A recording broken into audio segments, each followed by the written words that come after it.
Good day, everyone. So this would be the last topic that we're going to discuss this semester. And ito yung last na topic na kasama sa ating final exam.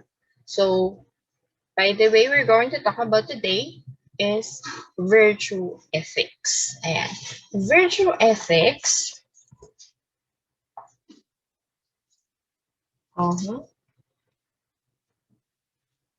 Let's start with knowing again these three people.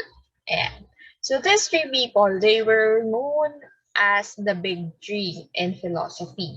And I think when you already have your subject like UTS or understanding the self and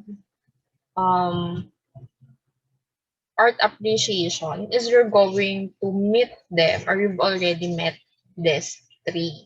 So for today's lesson is mamimit nyo ulit silang tatlo because these three people or the big three of philosophy has a ambag or ano ba? Meron din silang ambag sa ethics. Ayan. So the first one is Socrates. So this is Socrates. This is Plato and this is Aristotle. So they are the famous philosophers, Greek philosophers.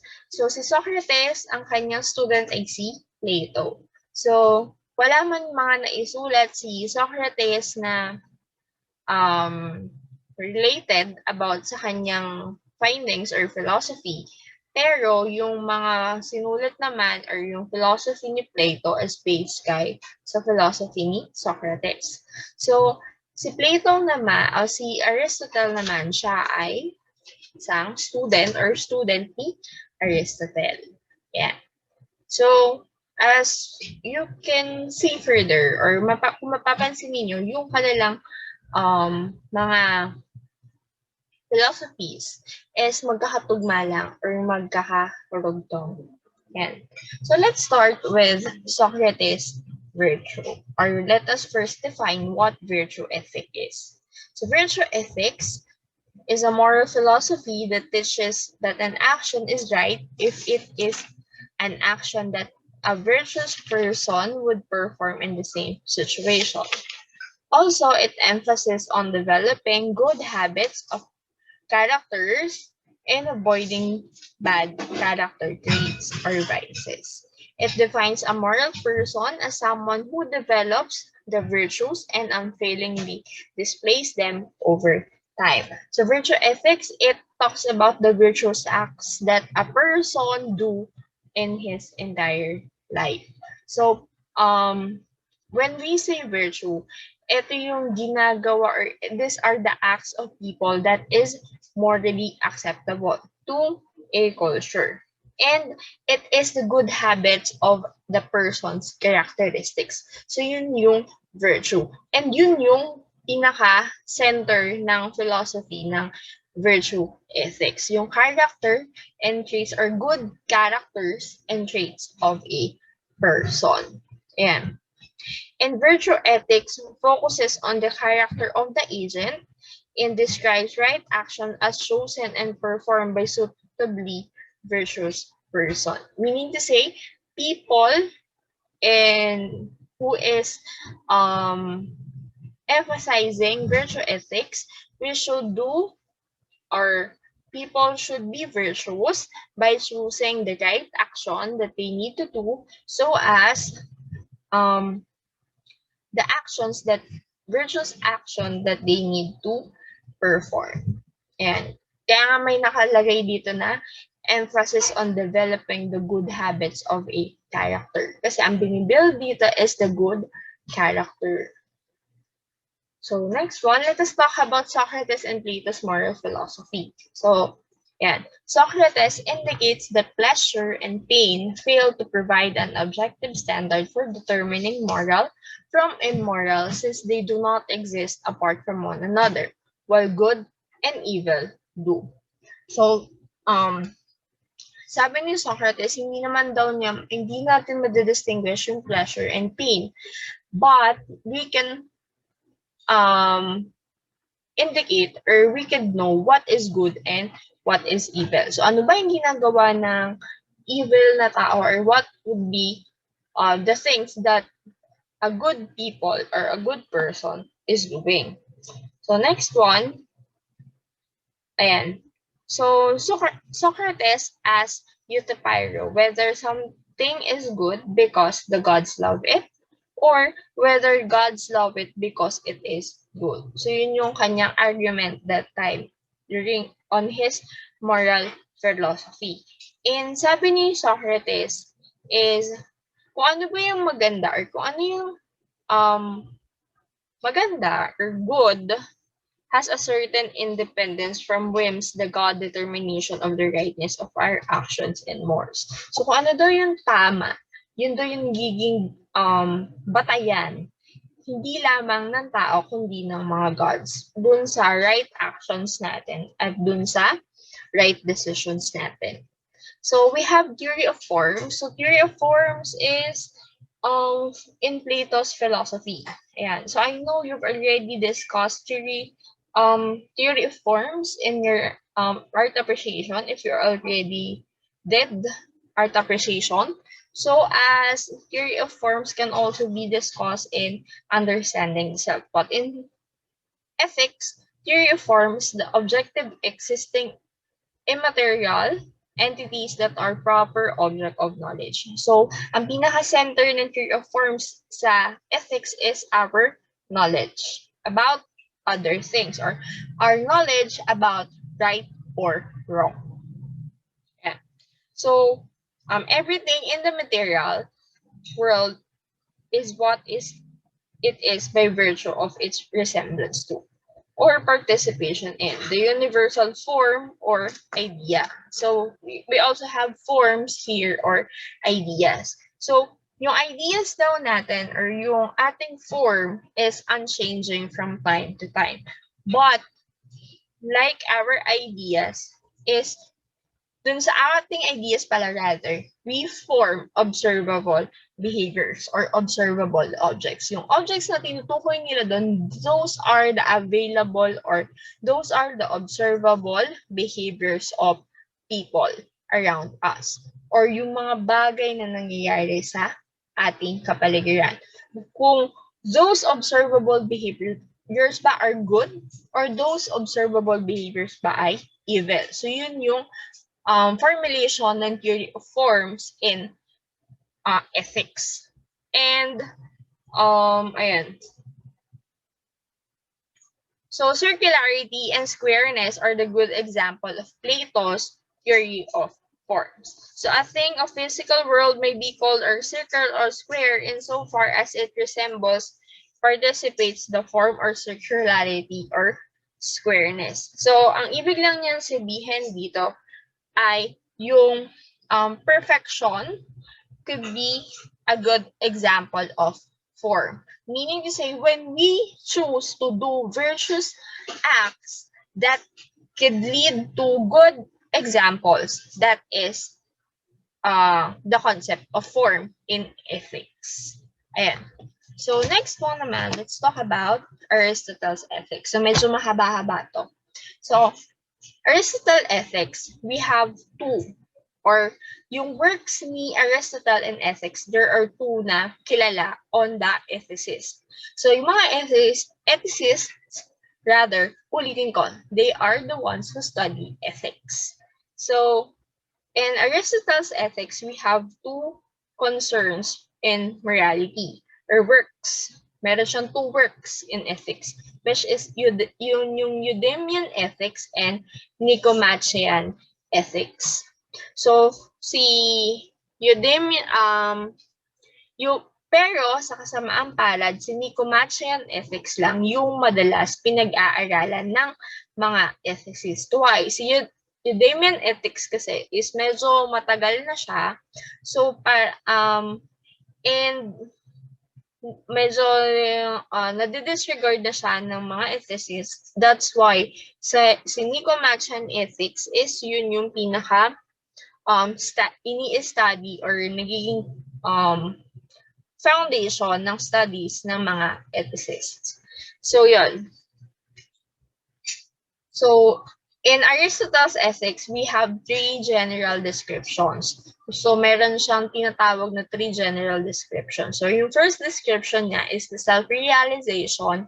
The second is yung eudaimonistic, and third one is arithaic. So, when we say self-realization, when someone acts in line with his nature or end and realizes his full potential, he does morally and will be happy. So yung ating for Aristotle, for us to become moral, we have to undergo self-realization. So we have to release, or we have to know our full potential as a person. So when undergoing self-realization, syempre, we're meeting our ends and we get to know ourselves more.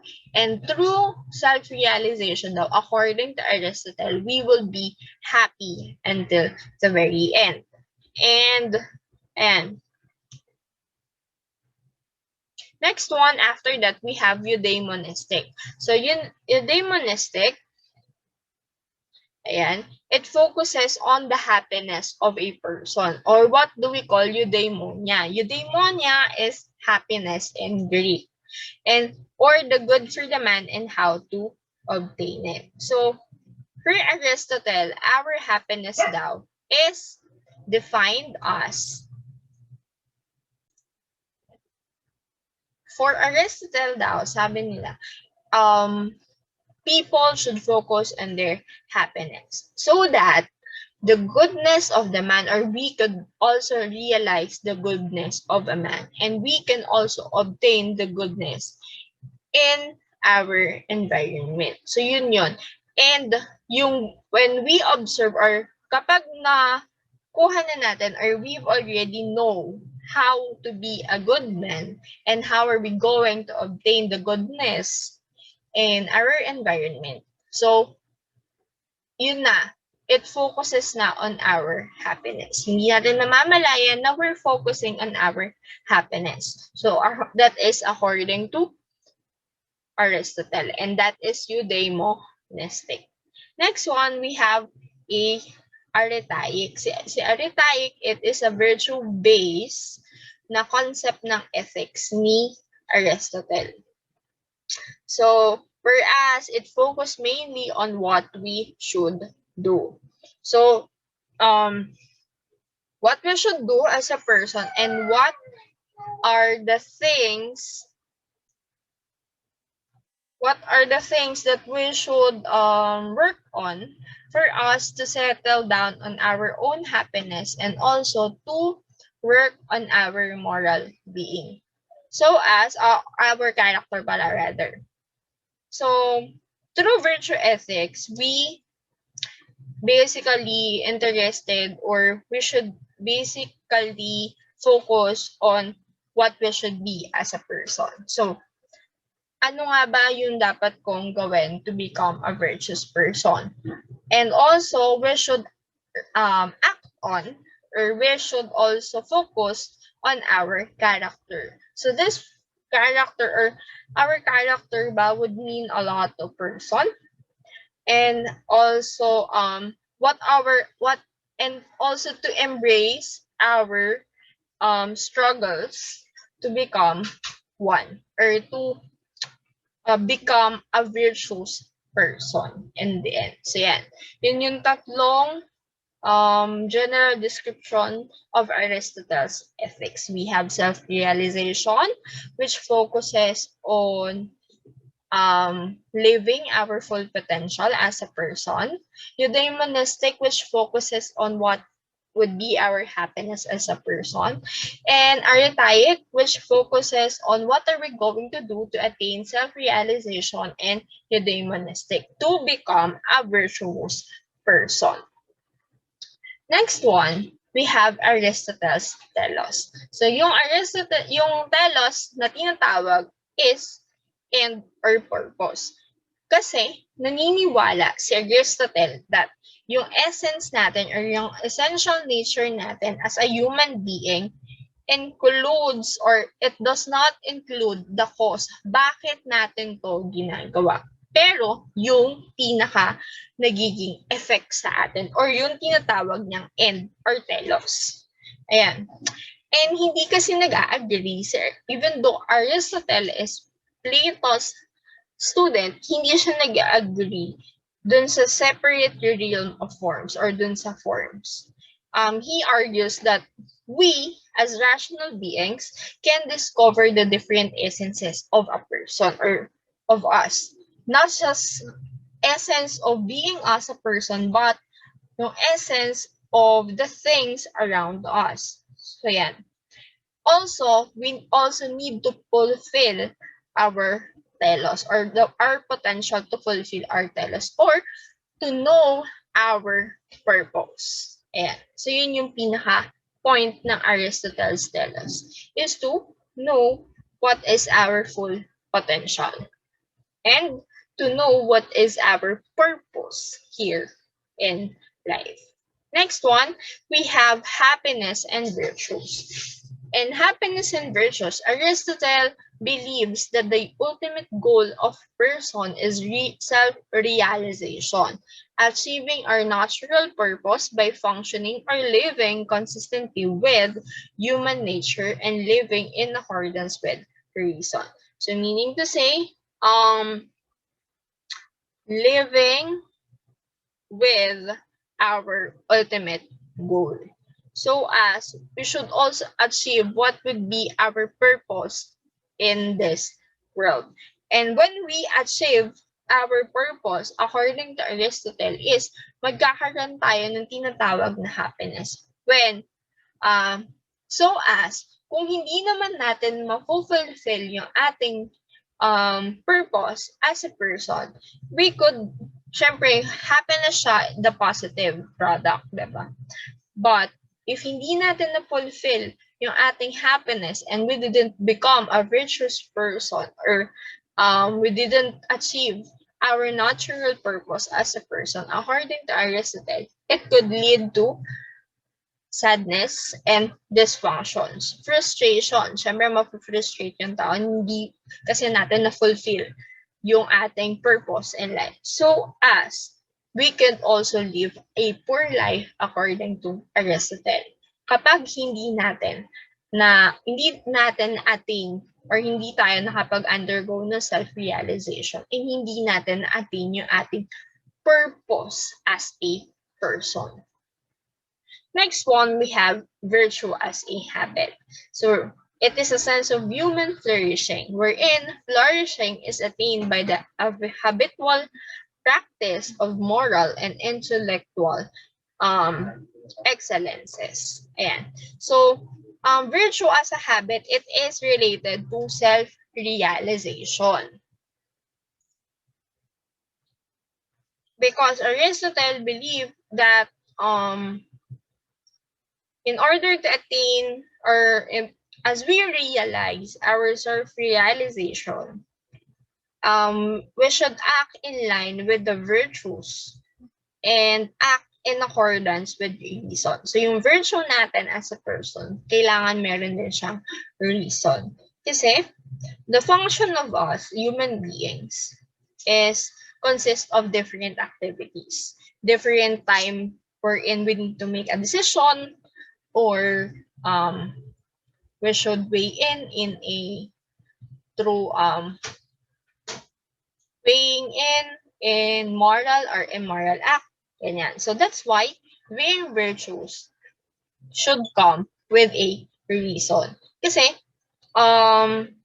in that state, we could manifest the best outcomes. Also, the different rational aspect and virtues of as a person. Ayan.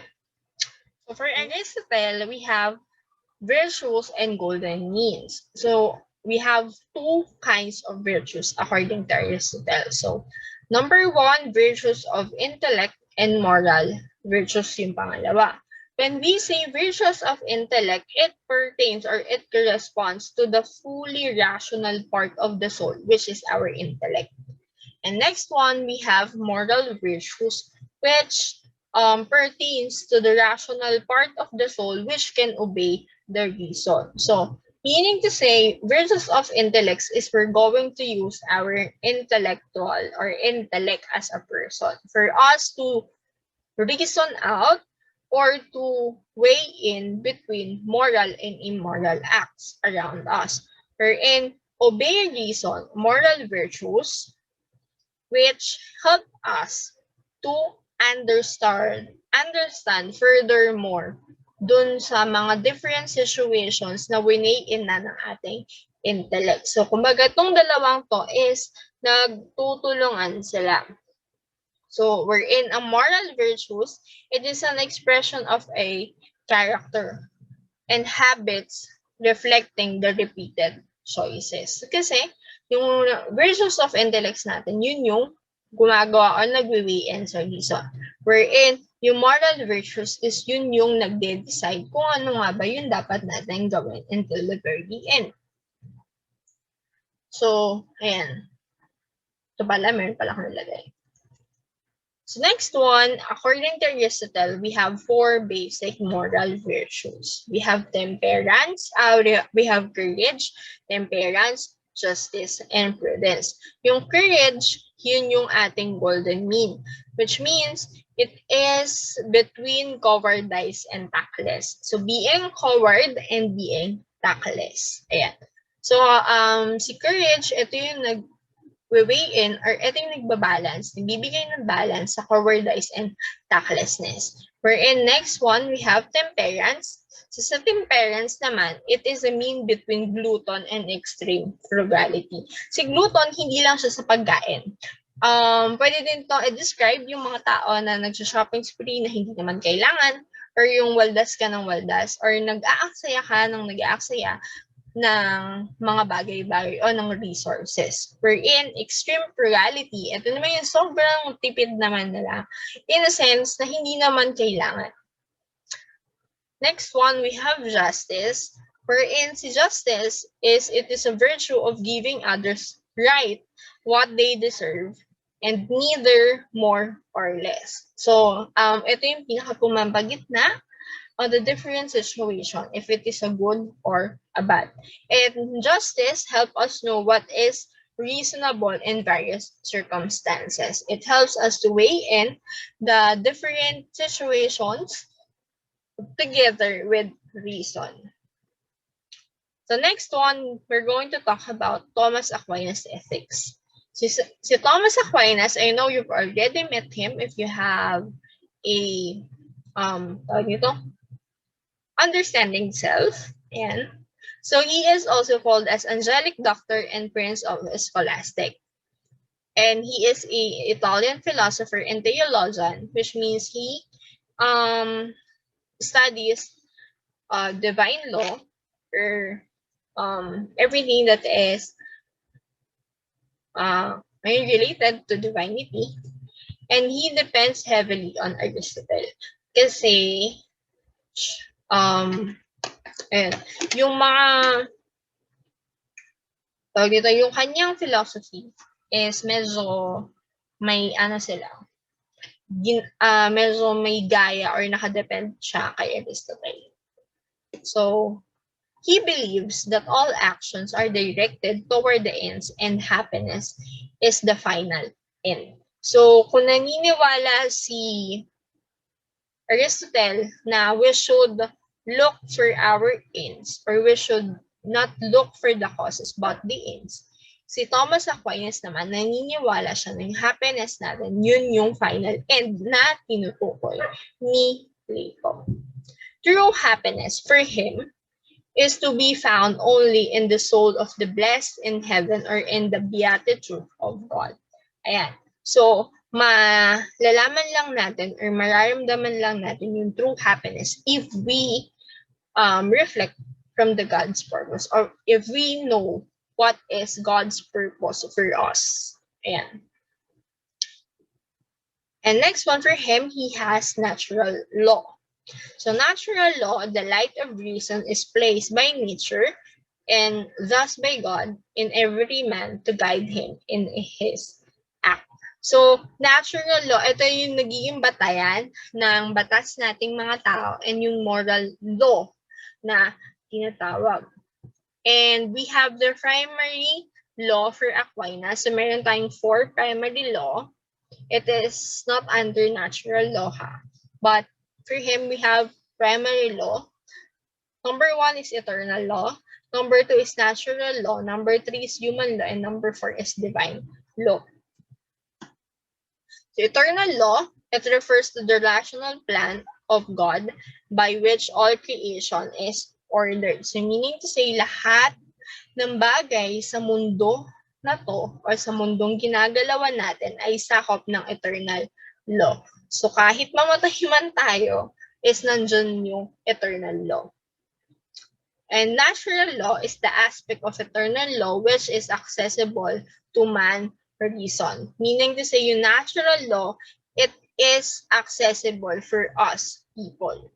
Kahit ano man yung lahi mo, kahit ano pa man yung culture mo, ano pa man yung kinalakihan mong law, that is natural law. Ito yung mga type of law na hindi siya nakasulat sa scripture ng saligang batas ng isang country. Human law naman refers to the positive law. It includes civil law and criminal laws. And this type of laws is ma-observe siya sa ating saligang batas or sa laws ng mga tao. Pero, human law should be adhered by natural law. Pero, ang human law is maa-adhere lang siya sa natural law if and only if yung human law is helpful for the humans. Hindi siya destroyer ng buhay ng tao so as another living things on our environment. So yan. Yung human natural law kasi medyo broad siya for us human na sundin. Kaya nabuo si natural law pala rather is broad siya for us humans. Wherein human law is it states yung mga specific na do's and don'ts in a country or in a state. And human law includes civil and criminal laws. So those only formulated in the light practical reason or moral laws. And kapag yung human law naman is against the natural law, hindi daw sila real law o hindi siya totoong batas according to Thomas Aquinas. And people are not obliged to obey those unjust law. Kapag hindi na siya tama or yung type of law na yon is unjust na siya. Meaning to say, meron nang natatapakan na mga karapatan ng mga tao or hindi na siya makatarungan for human beings. Divine law naman, it serves to complement the other types of law. It is disclosed through sacred texts or scriptures and the church, which is also directed to man's eternal end. Hindi ko po alam kung bakit hindi na nag-appear yan, pero I will re-edit my discussion or this part of my PPT before ko po siya i-send sa inyo. Ayan.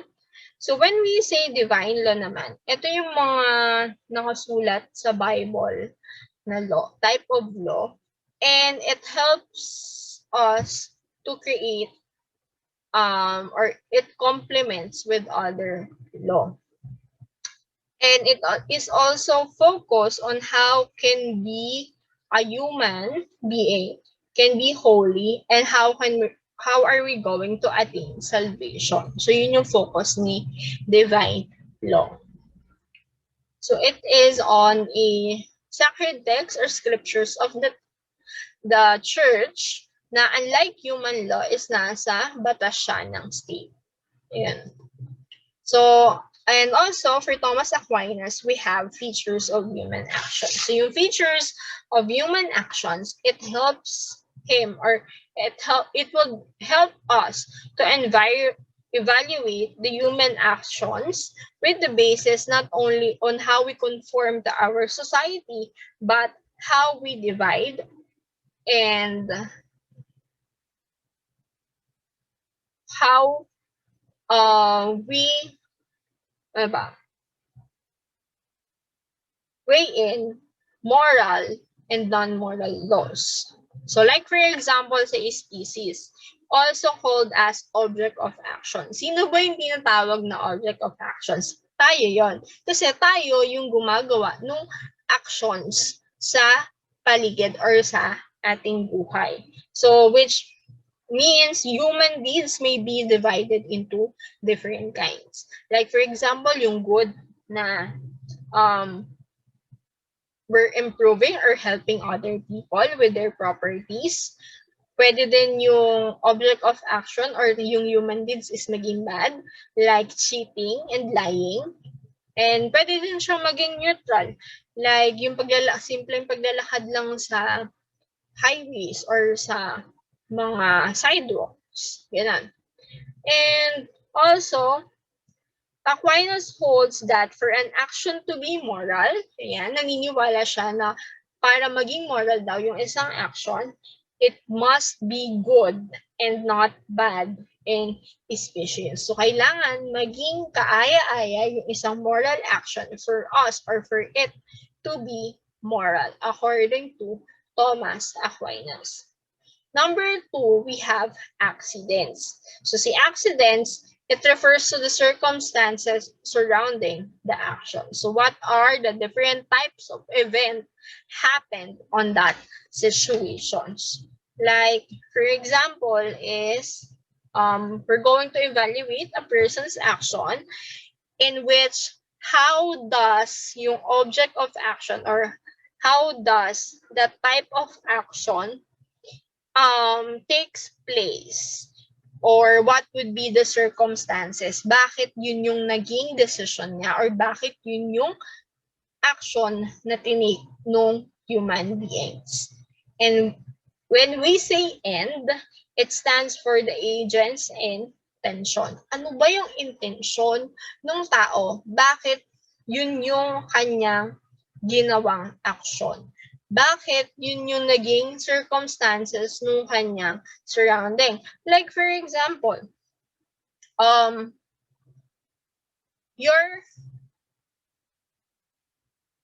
there is such a circumstances during face-to-face, di ba? Na sobrang dami ng tinitake natin na subjects is may nakakaligtaan na tayo on how are we going to review our lessons. Ayan. So as yung species na tinatawag doon sa, accidents muna, is yung hindi ka nakapag-review. Ayan. So what will be the course or object of action? We have option number 1, kung mangongopya ka ba sa kaklase mo, or number 2, pananatiliin mo na lamang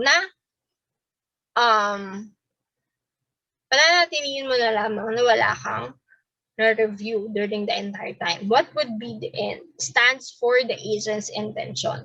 Okay, ano yung magiging intention mo? Bakit mo kailangan mangopya? Ano yung intention mo naman? Bakit kailangan na hindi mo na or hindi ka na magre-review? So, kung ano man yung piliin mo doon sa certain situation na yun, that would be your stand as an intention. So, kahit pa sabihin natin na maganda yung intention mo, for example is, mangongopya ka for you to, para makapasa ka, that would be negative pa rin, or that would be immoral pa rin. Why? Kasi, even though good yung intention mo na mangopya, kasi gusto mong tumaas yung score mo, but on a moral standards ng culture na yon, that is technically wrong. Wrong ang cheating. So that is why, even though maganda yung intention mo, is mali pa rin siya. Ayan. So with that, for your task is we're going to read and review this PowerPoint presentation again for your final examination. I know that the highway or the road to be taken is not that smooth.